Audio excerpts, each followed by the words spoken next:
नमस्कार, मी दीपाली. माझ्या चॅनलमध्ये तुमच्या सर्वांचं खूप खूप खूप मनापासून स्वागत. श्री स्वामी समर्थ. तुमच्यासाठी एक नवीन अपडेट की माझं नवीन चॅनलसुद्धा मी सुरू केलं आहे. त्यावरसुद्धा स्पिरिच्युअल गोष्टी, आध्यात्मिक गोष्टी आणि स्वामी सेवेतल्याही गोष्टी, बऱ्याच गोष्टी मी तिथे पण शेअर करत असते. तर त्याची लिंक मी डिस्क्रिप्शन बॉक्समध्ये दिली. जर तुम्हाला आवडला तर नक्की लाईक, शेअर आणि सबस्क्राईब करायला विसरू नका. आजच्या व्हिडिओचा विषय आहे की आता नवरात्र सुरू होते आहे आणि नवरात्र सुरू होण्याच्या पहिल्या दिवशी आपण बघा देवांची म्हणजे रोजच्या प्रमाणे देवांची सेवा करून आंघोळ करून आपण त्यांना देवघरामध्ये बसवत असतो. ते 9 दिवसापर्यंत 9 दिवस मग आपण देवसुद्धा हलवत नाही. कारण की आपण असं म्हटलं जातं की देवसुद्धा घटी बसतात. म्हणून आपण 9 दिवस देवांची म्हणजे आंघोळ करत नाही, त्यांना हलवतसुद्धा नाही. म्हणून काय करायचं की जे पहिल्याच दिवशी आपण देवपूजा करतो ना, नवरात्रीच्या पहिल्या दिवशी, तेव्हा आपल्याला काय करायचं असतं ते आपण या व्हिडिओमध्ये बघणार आहोत. आता बऱ्याच जणांना माहिती नाही या गोष्टी. आता बघा, एक दिवस जरी आपण गावाला गेलो किंवा आपल्याला जेव्हा चालत नसेल, सुतक वगैरे असेल, तर तुम्ही बघत असाल किती धूळ येते. म्हणजे एक दिवशी देवाची आंघोळ करून दुसऱ्या दिवशी जर आपण देव धुवायला काढले किंवा देवपूजा करायला घेतली तरी धूळ तिथे साचलेलीच असते. आणि देवघर देव्हारा कसा एकदम स्वच्छ पाहिजे, तेव्हाच आपलं तिथे मन रमतं पूजेमध्ये आणि सगळ्या गोष्टी ह्या तिथेच ऑर्गनाईज केलेल्या पाहिजे. तर अशा प्रकारे आपण देवांची मांडणी करत असतो.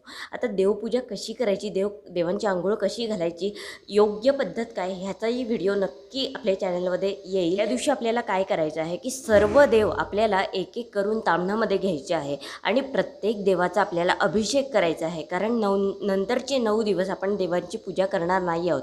आणि सेम आपल्याला 10व्या दिवशी जेव्हा आपण घट उतरवतो तेव्हासुद्धा सगळ्या देवांचे अभिषेक करूनच आपल्याला त्यांना देव्हाऱ्यात ठेवायचं असतं.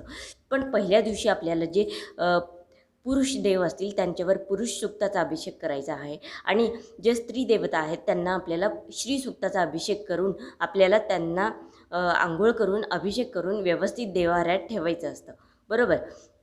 तर आता बघा, ही आंघोळ करताना नुसतंच गुळगुळ पाण्याने आंघोळ करायची नाही. पहिले पाणी, मग नंतर दूध आणि परत पाणी, असं प्रत्येक देवाची सेपरेट आंघोळ करून अभिषेक करून, आता ही गोष्ट महत्त्वाची, व्यवस्थित स्वच्छ करून देवघरामध्ये ठेवायचं आहे. आता ठेवताना कसं करायचं की देवघरातलं जे कापड असतं ते आपण प्रत्येक आठवड्यात, कोणी प्रत्येक पौर्णिमेला किंवा प्रत्येक दशमीला आपण ते देवघरातलं जे मेन कापड आहे ते आपण बदलत असतो. पण पहिल्या दिवशीच आपल्याला ते व्यवस्थित स्वच्छ कापड बदलायचं आहे आणि देवघरसुद्धा स्वच्छ करायचं आहे. स्वच्छ केलेलं, स्वच्छ कापड अंथरलेलं, स्वच्छ देव्हारा केलेला, मग त्यावरच आपल्याला देव ठेवायचे आहे. आणि देव ठेवायचे आपल्याला विड्याच्या पानावर. जर तुमच्याकडे पद्धत नसेल अशी विड्याच्या पाण्यावर देव ठेवायची तर हरकत नाही, पण स्वच्छ कापडावर खाली थोडंसं हळदी कुंकू वाहून आपल्याला त्यावर देव ठेवायचे आहे. कारण पुढचे 9 दिवस आपण देवाला हात लावणार नाही. व्यवस्थित आपल्याला जर विड्याच्या पानावर ठेवता आले तर फारच उत्तम, कारण आपण देव बसवतो आहे 9 दिवसासाठी. विड्याच्या पानावर आपल्याला देवाला विराजमान करायचं आहे या 9 दिवसासाठी. आणि त्यानंतर आपल्याला त्यांना गंध, फूल, अक्षता, हळदी कुंकू, अष्टगंध लावून व्यवस्थित पूजा करून, धूपदीप दाखवून, नैवेद्य दाखवून आपल्याला त्यांना विराजमान करायचं आहे व्यवस्थित पूजा करून. सगळ्यात महत्त्वाचं काय आहे या व्हिडिओमध्ये मला तुम्हाला सांगायचं की पहिल्या दिवशी पण आपल्याला, नवरात्रीच्या पहिल्या दिवशी पण अभिषेक करायचा आहे. शेवटच्या दिवशी पण सगळ्या देवांचे अभिषेक करूनच आपल्याला त्यांना देवघरात बसवायचं आहे. तर महत्त्वाची गोष्ट मला तुम्हाला हीच सांगायची होती की नवरात्रीचा जो पहिला दिवस आहे त्या दिवशी व्यवस्थित देव्हारा, म्हणजे आपण घट बसवतो, अखंड दिवा लावतो आणि देवीचा मंगल कलश स्थापन करतो. त्याआधी आपल्याला देवाची पूजा करायची आहे. सगळ्यात महत्त्वाचं म्हणजे अभिषेक करायचा आहे. देवघरातलं कापड चेंज करून देवघर व्यवस्थित पुसून मग सर्व देवांना त्या देवघरामध्ये विराजमान करायचं आहे विड्याच्या पानावर. विड्याच्या पानाची पद्धत नसेल तर काहीही हरकत नाही, पण विड्याच्या पानावर शक्यतोवर देवांना विराजमान करायचं आहे शेवटच्या 9 दिवसापर्यंत. कारण आपण देवाला स्पर्श करत नाही, देव हलवत नाही. तर ह्या गोष्टी आपल्याला मेन महत्त्वाच्या लक्षात घ्यायच्या आहे.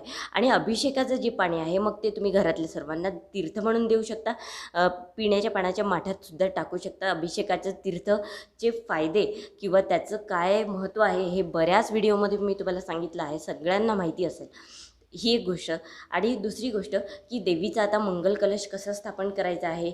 नवरात्र हे पर्वणीच असते मंगल कलश स्थापन. ज्यांच्याकडे नाही आहे मंगल कलश कसं स्थापन करायचं माहिती नसेल तर तोही व्हिडिओ नक्कीच येणार आहे. अखंड दीप कसा लावायचा आहे नवरात्रीमध्ये त्याचासुद्धा व्हिडिओ नक्कीच येईल. तर व्हिडिओ बघत राहा. आवडत असेल तर नक्की लाईक शेअर सबस्क्राईब करायला विसरू नका व्हिडिओ. आणि कमेंटमध्ये श्री स्वामी समर्थ लिहत जा.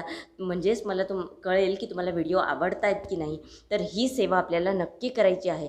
एवढी छोटीशी माहिती मला तुम्हाला आजच्या भागामध्ये द्यायची होती. लाईक शेअर सबस्क्राईब आणि कमेंट करायला, कमेंटमध्ये श्री स्वामी समर्थ लिहायला विसरू नका. श्री स्वामी समर्थ.